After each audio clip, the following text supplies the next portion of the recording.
PV பக்தி talk YouTube channel சார்பாக எல்லோருக்கும் வணக்கம்.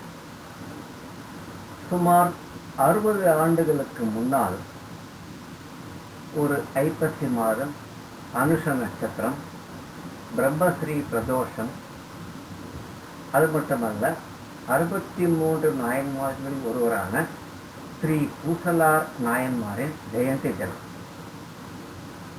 அன்றைய தினம் ஸ்ரீ ஸ்ரீ ஸ்ரீ மகா பெரியவா புதுக்கோட்டையில் அனுகிரக மழை பொழுது கொண்டிருந்தார்.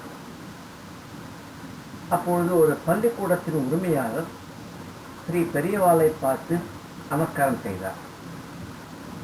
பெரியவா, நீங்கள் எங்கள் பள்ளிக்கூடத்துக்கு விஜயம் செய்யணும் என்று அவர் ஒரு அழைப்பு விடுத்தார். பெரியவாளும் கனிவுடன் ஒப்புக்கொண்டார். சரி, வரேன் சொல்லிட்டு விஜயம் செய்ய இசைந்த போது வருண பகவானும் உடல் பொழித்து விஜயம் செய்தார். அந்த பள்ளிக்கூட கூரைகள் மிகவும் சேதமடைந்திருந்தது. அன்று பள்ளி முழுவதும் மழை ஒழுகி ஸ்ரீ பெரியவா விஜயம் செய்ய முடியுமா என்ற ஒரு நிலை வந்தது.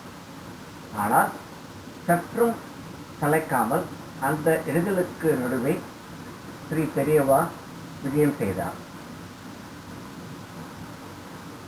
அதையெல்லாம் பொருட்படுத்தாமல் அந்த உரிமையாளரை பார்த்து, உன்னுடைய பள்ளிக்கூடத்தில் எத்தனை பசங்க படிக்கிறா என்று கேட்டார். அந்த உரிமையாளரும் அதற்கான பதிலை சொன்னார்.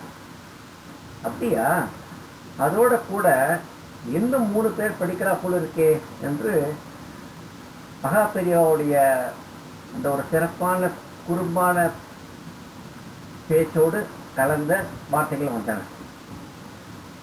இந்த உரிமையாளருக்கு புரியவில்லை. அந்த 3 பேர் யார் அப்படின்னு கேட்க, அதான் இப்படி கூரையெல்லாம் மோசமாயிருக்கே, வாயு, வருணம், அக்னி, அதான் சூரியன், இவாளும் குழந்தைகளோடு படிக்கிறாளோ?